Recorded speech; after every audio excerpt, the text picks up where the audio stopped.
Assalamualaikum warahmatullahi wabarakatuh.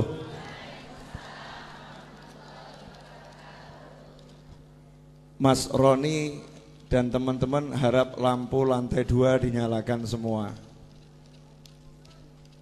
Ya, lampu lantai 2 harap dinyalakan semua. Ibu-ibu, jamaah Jamuri dan majelis-majelis sholawat yang tidak bisa saya sebutkan satu persatu, selamat datang di Majelis Ar-Raudhah. Terima kasih sudah mau menjadikan tanggal 12-nya jatuh di sini. Jadi saya nggak pakai repot, nggak pakai capek, nggak pakai susah, ketiban daru. Ya, dapat rezeki yang luar biasa. Alhamdulillah, jazakumullah khairan. Sore hari ini saya cuma mau cerita satu cerita. Tapi kisah ini akan menyelesaikan masalahnya orang-orang yang punya hutang. Ini langsung pada seger semua ini. Orang-orang yang punya hutang insya Allah akan selesai masalahnya berkat cerita yang satu ini. Tapi syaratnya satu. Syaratnya jangan matikan nabimu, jangan wafatkan nabimu, jangan hilangkan nabimu Muhammad sallallahu alaihi wasallam. Nabi hanya pindah dari alam dunia, pindah ke alam barzah, pindah ke sana.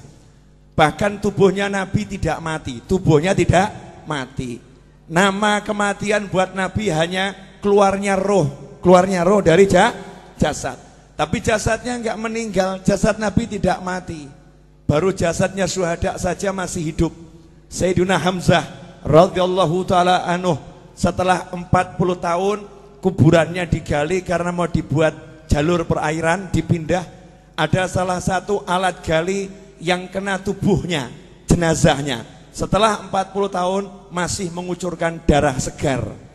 Setelah 40 tahun masih mengucurkan darah segar. Itu paman Nabi dan sahabat Nabi, sama Allah dimuliakan seperti itu. Apalagi Nabi Muhammad sallallahu alaihi wasallam. Di dalam Al-Qur'an jelas disebutkan orang-orang yang meninggal di jalan Allah, jangan kamu kira mereka meninggal. Justru Allah juga ngomong gak boleh mengira beliau-beliau meninggal. Bahkan yang ngasih nama hidup itu bukan saya. Yang ngasih nama hidup itu bukan ulama. Yang ngasih nama hidup itu bukan Nabi Muhammad SAW. Tapi Allah sendiri yang mengatakan bal ahya, mereka itu sungguh hidup di sisi Allah subhanahu wa ta'ala yurzakun. Dan bukan cuma hidup, ada yang hidup gak dapat rezeki, tapi ini hidup yurzakun, terus diberi rezeki oleh Allah subhanahu wa ta'ala. Itu baru kelasnya orang-orang yang syuhada. Lantas bagaimana dengan kelasnya imamnya para syuhada, imamnya para nabi, imamnya para rasul, yaitu baginda Muhammad sallallahu alaihi wasallam. Jadi rasakan dulu, jenengan semua, anda semua, kita semua punya nabi yang hidup di alam sana, yang bekerja di alam sana, yang bergerak di alam sana, gak pernah berhenti, terus memantau umatnya. Termasuk sore hari ini menerima sholawat dan salam jenengan semua. Diterima itu sholawat dan salam, karena ini kiriman ya, diterima oleh Nabi Muhammad SAW. Bahkan jelas alamatnya dari mana. Nah itulah bejonya saya, Majelis Ar-Raudhah. Padahal ini maulid Jamuri, betul ya? Nah tempatnya Majelis Ar-Raudhah, yang ngirim Jamuri, yang ngirim Jamuri dan kawan-kawan semua dapat, dicatat oleh Nabi Muhammad sallallahu alaihi wasallam. Nah kalau udah seperti itu, apa keuntungan yang didapat? Ini banyak orang yang lupa, banyak orang yang nggak paham, banyak orang nggak ngerti. Di zaman Nabi Muhammad SAW ada sahabat namanya Jabir bin Abdullah radhiyallahu taala anhu. Sahabat Jabir ini punya kebun kurma dan dia punya hutang kurma, kurma. Masalahnya utangnya sama Yahudi yang benci Nabi, benci Islam. Karena tidak setiap Yahudi benci. Ya, Yahudi itu bangsa. Istri Nabi Sayyidah Sofiyah juga seorang Yahudiyah. Yang dibenci itu adalah ajarannya Yahudi yang memusuhi Islam. Lah ini udah ajarannya Yahudi, orangnya Yahudi pula. Bencinya sama Nabi luar biasa.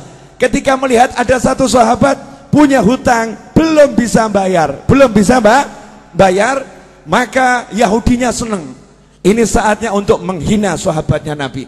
Ini saatnya untuk merendahkan sahabatnya Nabi Muhammad sallallahu alaihi wasallam.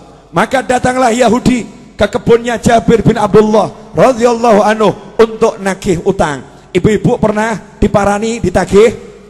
Tahu rasanya? Diparani gak punya duit, enak rasanya ya? Diparani sama orang yang badannya mungkin gede-gede, mungkin badannya tidak enak dilihat, wajahnya serem, itu tidak seberapa. Tapi kalau yang nyamperin ibu-ibu mulutnya cerewet, itu luar biasa. Ada mau bayar kapan utangmu? Utang kau dibayar. Wah, itu lebih dari pria-pria yang badannya besar itu. Yang cerewetnya luar biasa. Kalimatnya menusuk dan merobek-robek jiwa dan menyebabkan ibu sakit hati ketemu orang yang seperti itu. Hari itu Yahudi datang ke tempatnya Jabir. Nabi Muhammad SAW dimintai tolong sama Jabir, ya Rasulullah, tolong utang saya ini biar bisa ditunda, dibayar tahun depan. Yahudinya diajak bicara. Nabi ngajak sahabat. Ini kerennya di sini, hebatnya di sini. Ada satu teman Nabi, sahabat Nabi punya utang. Uangnya buat bayar gak cukup, kebunnya buat bayar gak cukup. Nabi Muhammad SAW tidak duduk di rumahnya, tapi Rasulullah SAW ngajak sahabat-sahabatnya, yuk kita ke rumahnya Jabir, ayo kita ke kebunnya Jabir. Kasihan itu, Jabir digeruduk Yahudi, Jabir disamperin Yahudi. Ini Yahudinya lagi nagih Jabir, mau menghinakan Jabir. Berangkat Nabi Muhammad SAW bersama sahabat. Kemudian Rasul sendiri yang ngajak ngomong bicara si Yahudi. Artinya Nabi SAW tokoh masyarakat, Rasul punya jabatan, punya kedudukan, mau membela orang yang ditagih hutang, mau membela orang yang terlilit hutang. Saat itu Nabi belum punya duit, karena Nabi kalau punya duit tekno didom langsung, dibagi-bagi langsung habis. Apa sabda Nabi buat orang yang terlilit hutang? Kadang ini mubalih nggak paham, kemudian menyebutkan hadis yang seakan-akan orang meninggal punya hutang itu sengsara. Salah. Dulu Nabi Muhammad SAW bersabda, siapa yang meninggal punya hutang, saya tidak akan sholatkan jenazahnya. Maksudnya bukan karena benci. Nabi tidak mau nyolatkan jenazahnya dulu, minta sahabat yang punya duit, beres no ini, bayari utangnya, sehingga masuk kubur udah selesai, gak ada hutang piutang. Kalau kita alhamdulillah sudah niru, kalau ada hutang piutang jadi tanggungan saya, tanggungan kami atau keluarga. Jadi Nabi nggak mau SAW ada umatnya yang meninggal dalam keadaan masih punya hutang. Makanya Nabi ngomong sama sahabat, tidak sama mulai sholat dulu sebelum hutangnya dilunaskan. Tapi begitu Nabi punya hutang, apa sabda Nabi Muhammad SAW? Siapa yang meninggal punya hutang, Nabi punya uang ya, siapa yang meninggal punya hutang, saya yang bayar hutangnya, saya yang lunaskan uangnya. Kalau dia nggak punya hutang, biar uangnya milik ahli warisnya. Kalau punya hutang, aku yang bereskan. Mana konglomerat sekarang yang berani ngomong begitu? Mana saudara yang berani ngomong begitu? Mana umat Islam yang berani ngomong begitu untuk orang yang tinggal di satu kampungnya? Yang di kampung ini yang punya hutang, kalau meninggal aku yang melunaskan. Mana yang seperti itu? Nabi Muhammad SAW bangkit membela sahabatnya, diajak ke rumah Jabir. Sampai di situ Nabi ngomong langsung sama yang namanya Yahudi. Yahudi, gini aja, kalau boleh pembayarannya ditunda, diundur, kasih perpanjangan waktu. Yahudinya ngomong, ya Abul Qasim, wahai Abul Qasim, julukan Nabi Muhammad SAW, wahai Abul Qasim, tidak bisa, hari ini juga harus dibayar. Bu, kalau jenengan ditagih utang 5 miliar, hari ini harus dibayar. Ngeluh atau enggak ngeluh? Ngeluh ya. Punya uang cuma 100.000, tagihannya 5 miliar. Pusing atau enggak pusing? Pusing. Lah ini Nabi Muhammad SAW datang, kasusnya begitu. Kebun kurma ini buahnya cuma sedikit, hutangnya bertonton, jadi nggak mungkin bisa dibayar. Maka Nabi mengatakan kepada Yahudinya, tunggu sebentar. Kemudian Jabir bawa kurma sedikit, disuguhkan Nabi Muhammad SAW. Itulah adabnya sahabat. Kedatangan Nabi sepunyanya apa ya disuguhkan. Nih ya Rasulullah, kurma muda disuguhkan. Setelah itu Nabi Muhammad SAW ngelilingi kebun kormanya Jabir. Kebun kormanya dikelilingi, dilihat, muter. Dilihat muter, ya memang gak cukup. Jumlahnya buah korma itu gak mungkin cukup untuk bayar. Maka Nabi SAW kemudian tanya sama Jabir, di mana biasanya kamu duduk-duduk di kebun korma ini? Tempat yang biasa kamu gunakan untuk nongkrong. Kalau bahasa kita, gazebonya di mana? Ya, gazebonya di mana? Rasulullah tanya, di mana itu? Di sini ya Rasulullah. Saya biasa berteduh di sini. Ya udah, saya tak tidur sebentar. Bayangkan ini, ditagih utang sama Yahudi, ditinggal tidur sama Nabi. Tiruan. Maksudnya apa? Utang gak usah dipikirin. Utang gak usah dipikirin. Yang nagih di depan ini ya, gak dipikirin. Tinggal tidur. Tidur Nabi Muhammad SAW. Ini nanti bisa dicek di Syarah Fathul Bari, Syarah Bukhari ya. Juga di kitab-kitab Syarah Bukhari yang lain. Tidur Nabi SAW, kemudian bangun, datangi lagi Yahudinya, karena masih maksa harus dibayar hari itu juga. Rasul berkata, gimana? Bisa enggak ditunda dulu pembayarannya? Kasih perpanjangan? Tidak bisa, harus hari ini. Ya sudah. Nabi SAW keliling lagi, tawaf, ngelilingi kebun korma, ditawafi. Setelah selesai ditawafi, Nabi bilang sama Jabir, Jabir, sudah sekarang kamu panen tuh kormanya, bayarkan. Panen, bayarkan. Saya tidur dulu. Nabi tidur lagi. Asik ya? Tidur. Bangun tidur, Nabi nanya sama Jabir, gimana? Udah beres? Beres ya Rasulullah. Itu hutangnya korma lunas semua. Bahkan ini korma saya nggak berkurang. Panennya lebih banyak dari panen bertahun-tahun ini. Ini nggak masuk akal ya Rasulullah. Disitulah Nabi bersabda, Ashhadu anni Rasulullah. Aku bersaksi, aku adalah Rasulullah. Kalau bahasa kita, saya Nabi, saya Rasul ya. Rasulullah bangga dengan kerasulannya. Aku bersaksi, aku adalah Rasulullah. Shallu ala Nabi. Allahumma shalli wa sallim alaih. Pelajarannya apa? Pelajarannya banyak, tapi saya mau garis bawahi satu. Nah, kamu kalau ada masalah, nabimu mbok buang. Kamu punya masalah, nabimu kamu singkirkan. Kamu punya masalah seperti nggak punya nabi. Sahabat ada masalah, punya nabi. Sahabat ada masalah, tahu punya Rasul. Makanya yang ngomong sama nabinya, ngomong sama Rasulnya. Nah, kalau sudah jadi sahabatnya Nabi, jadi temannya Nabi SAW, kalau punya masalah, Nabi selesaikan. Nah, kenapa kita sekarang ada masalah gak selesai-selesai? Gak pernah menjadikan Nabi sebagai teman, gak pernah menjadikan Nabi sebagai sahabat. Beda dengan para kiai dan habib-habib tempo dulu. Habib dan kiai tempo dulu tuh tidak pernah mengajarkan pakailah pakaian dengan tangan kanan, melepas dengan tangan kiri. Gak seperti itu. Tapi para habib dan para kiai ngajari, pakailah pakaian, bayangkan gimana Nabi pakai pakaian. Nabi kalau pakai pakaian tuh kamu bayangkan dulu. Nabi kalau pakai pakaian, tangan kanan dulu. Kalau melepas, tangan kirinya. Rasulullah SAW kalau pakai sandal, kaki kanan. Kalau melepas, kaki kiri. Bukan masalah kanan kirinya, tapi suruh bayangkan nabinya, suruh bayangkan Rasulnya Muhammad Sallallahu alaihi wasallam. Nah, kalau kita udah seperti itu, jalan kita bayangkan gimana Rasulullah pakai sandal, kemudian jalan kita bayangkan bagaimana Rasulullah berjalan, duduk kita bayangkan bagaimana Rasulullah dulu SAW. Maka kalau kita punya hajat, ada masalah, tinggal ngomong, Kanjeng Nabi pengen beli rumah, nggak punya duit, ngomong. Kamu kira ini semua jadi begini karena saya punya duit? Enggak. Tapi gara-gara saya rajin ngomong, ya Rasulullah, cucumu yang agak nyebelin di Solo ini, banyak dosanya, banyak salahnya, punya utang banyak, punya hajat banyak, please mintakan sama Allah, lunaskan, mintakan sama Allah, selesaikan, mintakan sama Allah. Nah, kalau Jabir sahabat, Jabir itu sahabat, Nabi datang ngurusi, masa saya cucunya nggak diurusi? Nggak mungkin. Masa saya cucunya nggak diurusin? Nggak mungkin. Lantas bagaimana dengan Anda? Beb, saya bukan cucu Nabi. Tenang, Anda semua bisa jadi saudara Nabi Muhammad SAW. Rasul dalam hadis mengatakan, sungguh saya kangen sama saudara saya. Maka sahabat ngomong, ya Rasulullah, kan kami ada di sini, kami saudaramu, kok dicari? Kenapa? Saya nggak cari kalian, kalian sahabat saya, bukan saudara saya. Lantas siapa saudaramu ya Rasulullah SAW?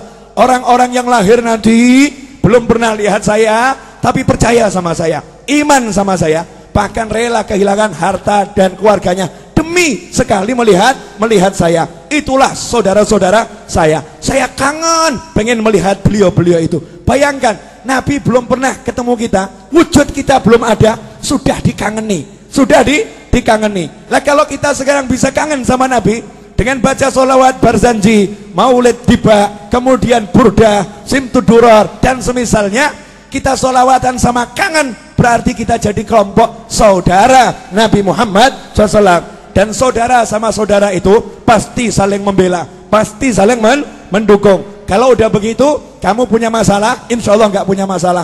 Saya punya masalah, insya Allah nggak punya masalah. Kenapa? Yang turun tangan langsung Nabi Muhammad Sallallahu Alaihi Wasallam, yang menyelesaikan langsung Rasulullah SAW. Nah, biar Rasul mau turun tangan, biar Rasul mau menyelesaikan, saya kasih tip satu, gak usah banyak-banyak. Mau bu? Wani piro? Ya karena ini urusannya urusan masalah. Banyak orang zaman sekarang kan penuh masalah, bingung solusi. Gampang. Ilmunya orang tua. Pegang tasbih, baca nariyah 4.444 kali. Pegang tasbih, baca munjiah 1.000 kali. Solawat, pegang solawat. Solawatin masalahmu. Ada orang ngomong, Beb, ini kan urusan dunia, masa solawat dipakai urusan dunia? Loh, kamu tuh masa urusan dunia mau pakai apa kalau nggak pakai takwa? Urusan dunia itu diraih dengan takwa. Kamu punya hajat pengen kabul harus doa. Doa nggak pakai solawat nggak diterima sama Allah. Sehebat apapun orangnya doa, nggak pakai solawat nggak diterima sama Allah Subhanahu wa ta'ala. Sehebat apapun orangnya sholat, gak pakai sholawat, gak diterima sholatnya oleh Allah Subhanahu wa ta'ala. Sehebat apapun orang khutbah Jumat, gak pakai sholawat, gak diterima oleh Allah Subhanahu wa ta'ala. Kalau hidupmu gak ada sholawat, gak diterima oleh Allah Subhanahu wa ta'ala. Dan kalau kamu hanya ingat Allah, gak mau ingat Nabi Muhammad SAW, Islammu ditolak oleh Allah Subhanahu wa ta'ala. Sebelum minta apapun, suruh mengedepankan Allah Rasulullah, Allah Rasulullah. Dalam sholawat sudah ada semuanya. Allahumma sholli, Allahumma sholli. Sholawat itu nyebut Allah, nyebut Nabi Muhammad SAW. Nah, setelah kita banyak sholawat, awali doa dengan sholawat, betul? Setelah kita banyak sholawat, baru ngomong, ya Allah, ini loh hajat saya, ini loh masalah saya, selesai. Makanya orang dulu ngajari begitu. Cuman ibu-ibu pokil. Tahu pokil bu? Curang. Iya. Merekayasa sholawat, kemudian mencurangi sholawat. Nariyah 4.444 kali dibaca berjamaah. Satu orang ambil 5 jagung, 10 jagung. Saya nggak bicara fadilah. Kalau fadilah luar biasa, fadilahnya luar biasa. Kemudian protes sama kiainya, sama habibnya, sama gurunya. Saya udah baca nariyah berjamaah, tapi hajat kok nggak kabul-kabul. Habibnya jawab kabul, cuman kabulnya juga berjamaah, jadi dicicil saudara-saudara. Kabulnya dicicil, diangsur. Kalau pengen kabulnya cespleng, ya kamu sisakan waktu khusus. Minta izin sama suamimu. Ya, suami, kamu butuh mobil, butuh rumah, butuh hutang lunas. Iya, dah kamu urus anak-anak, aku izin ngurung diri di kamar 5 jam, jangan diganggu. Ngapain? Mau nariyah. Pegang tasbih, baca nariyah 4.444 kali. Setelah itu keluar ngomong sama suami, jangan kamu pikir lunas hutangmu. Niru Nabi, Nabi tidur. Nabi tidur, dah silahkan pergi kerja, gak usah dipikir. Main-main sama anak, gak usah dipikir, lunas. Suaminya nanya, lunas piye? Duit gak ono, tenang, Nabi yang bereskan. Lah carane piye? Ojo takok aku. Caranya gimana? Jangan tanya saya. Janji Allah, wa yarzuqhu min haitsu la yahtasib. Allah akan kasih rezeki dari arah yang gak pernah diduga. Itu kalau kita pegangan sholawat. Dan tidak mungkin sia-sia orang yang berpegang sholawat. Nah sayangnya kita sukanya susah. Ini ibu-ibu jamur ini kan nggak ada wajah-wajah susah, nggak ada ya, nggak ada wajah-wajah susah, nggak ada. Walaupun hidupnya mungkin ada yang agak susah, tapi tetap nggak susah, paham ya? Lah hidupmu penuh nikmat, kok susah? Hidupmu penuh nikmat kok susah? Karena ini 30 hari sholawatan terus. Jadi ya suami ditinggal loh ini, suami bojo, bye bye. Pak sholawat dulu ya Pak ya. 30 hari suaminya ditinggal. Dari mulai zuhur sampai maghrib, anaknya ditinggal, serahkan suaminya, tolong urus anak-anak dulu ya. Yang udah dewasa udah nak, mau ikut, gak mau ikut, kamu jalan sendiri. Ibu berangkat sholawatan, begitu pula ibu-ibu. Lah kok ragu, hajatnya gak kabul, kan manusia aneh bin ajaib. Berarti gak percaya sama nabinya, gak yakin sama rasulnya. Yakin sama rasulmu, percaya sama nabimu. Ikhwani rahimakumullah. Terakhir, karena saya baru nyampe dari Jati Barang, 2:30 malam tadi saya masih di sini. Tadi jam 8 saya ceramah di Jati Barang. Ya, dari Jati Barang saya balik ke sini. Nanti maghrib saya ke Jogja insyaallah. Kemudian besok jam 6 pagi saya harus terbang ke Jakarta. Acara jam 9 sampai asar. Padahal asar saya pergi ke Bandung, jalan-jalan terus, asyik. Enak tak? Wajah saya wajah lelah atau bahagia? Lah makanya, berarti enak atau enggak enak? Enak, jalan-jalan terus, asyik, keliling terus ya, keliling terus. Ketemu orang mumet, saudara-saudara. Orang mumet yang bisa bahagia. Terakhir. Ini ibu-ibu, ini perlu dijelaskan. Saya masih ingat kata-kata Habib Anis.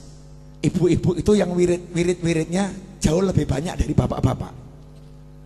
Bahkan mungkin ibu-ibu itu punya buku doa terbanyak dibandingkan bapak-bapak. Yang paling hafal doa-doa itu ibu-ibu. Doa pelunas hutang 1, doa pelunas hutang 2, doa pelunas hutang 3 gitu ya. Itu ibu-ibu. Saking mumetnya, wiridnya luar biasa, itu ibu-ibu. Nah gini Bu, yang di atas juga, pemirsa di rumah juga, sering ada orang yang ngomong begini, saya semakin rajin sholawat, kok rezeki semakin seret. Sejak ikut Jamuri kok bisnis saya berantakan. Sejak ikut Majelis Ar-Raudhah kok warung saya sepi. Warung saya sepi. Dulu waktu saya nggak pernah sholat, warung saya laris. Waktu saya mabuk-mabukan, rezeki saya lancar. Saya mendekat sama Allah, kok dunia menjauhi saya. Nah ini yang ngomong begini gagal paham. Gagal paham. Boleh saya membuat ibu-ibu lebih tercerahkan? Boleh? Bu, pilih duit atau sehat? Pilih anak atau duit? Gini, ulangi. Pilih duit atau sehat? Pilih punya anak atau enggak punya anak? Pilih punya duit tapi enggak punya anak, atau enggak punya duit tapi punya anak? Mesti ngeyel. Punya duit, punya anak. Kenapa saya nanya seperti ini? Maksud saya begini loh. Yang namanya duit itu kecil. Tahu kata Allah Ta'ala, dunia dan segala isinya la ta'dilu janaha ba'udah. Dunia dan segala isinya tidak sepadan dengan sebelah sayap nyamuk. Sebelah sayap nyamuk sama dunia, maqablal akhirah, semuanya itu. Planet-planet, kemudian galaksi, antariksa, dan segala isinya, kalau ditimbang dibandingkan sebelah sayap nyamuk, kata Allah Ta'ala, masih berat sayapnya nyamuk dalam pandangan Allah. Artinya gak ada artinya sama sekali. Jadi kalau kamu punya duit seberapapun, itu rezeki yang remeh-temeh, rezeki yang hina, rezeki yang kecil, rezeki yang jelek. Karena jeleknya yang kafir dikasih, yang maksiat dikasih. Barang elek, silakan ambil, barang jelek, ambil, boleh saya minta? Oh boleh, barang elek, jelek, ambil, karena jelek. Barang bagus saya minta, nanti dulu, syarat dan ketentuan berlaku. Syarat dan ketentuan berlaku. Nah yang barang bagus apa? Bisa sholat, bisa zikir, bisa sholawat, bisa bekti sama orang tua, bisa puasa, bisa baca Al-Quran, bisa menikmati maulid. Ini rezeki yang luar biasa. Makanya ketika kamu mendekat sama Allah, kemudian kok duniamu kecil, kecil, itu tanda-tanda bahwasanya kamu dikasih rezeki yang sangat besar. Masalahnya duitmu seret, itu aja. Cuman duit yang seret, tapi kan mata sehat, telinga sehat, kaki sehat, semuanya sehat, bisa menikmati majelis, bisa bahagia. Ada orang yang duitnya banyak, habis buat berobat. Ada orang yang duitnya banyak, habis untuk memuaskan nafsunya, nggak puas, cari bahagia nggak bahagia, bahagia. Lan jenengan modal masuk Jamuri, duduk silo, selonjor, senden, bahagia. Kok murah men ya? Gampang men nih, bahagianya mudahnya luar biasa. Nikmat dari Allah Subhanahu wa taala. Kuncinya di situ. Buang dulu dunia dari hati. Kecil kan, nggak ada manfaatnya. Cilik, gak ada artinya. Setelah bisa kamu buang, nanti di situ dunianya akan datang. Bahasa saya begini, perempuan cantik itu kalau dikejar semakin gaya. Betul? Ini pengalaman pribadi ini. Ya, pria tampan kalau dikejar juga semakin gaya.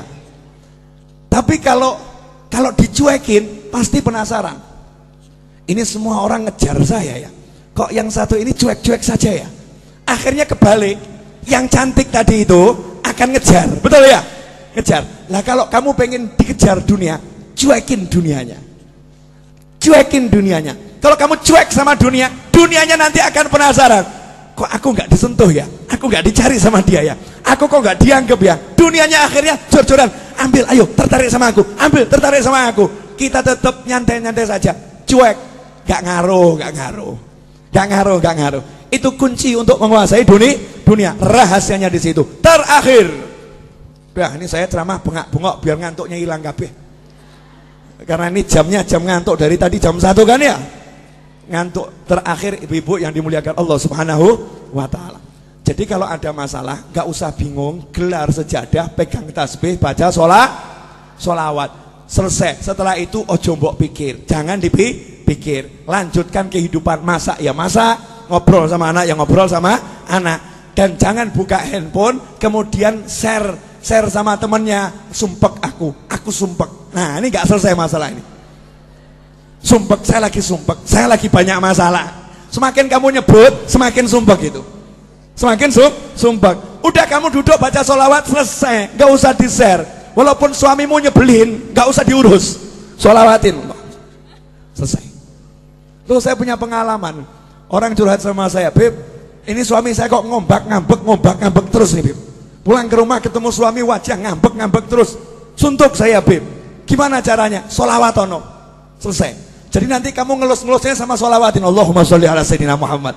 Di hati saja tidak disolawatin. Besoknya laporan lagi, Beb, alhamdulillah gimana? Udah nggak ngambek lagi. Silahkan dipraktekkan ibu-ibu ya.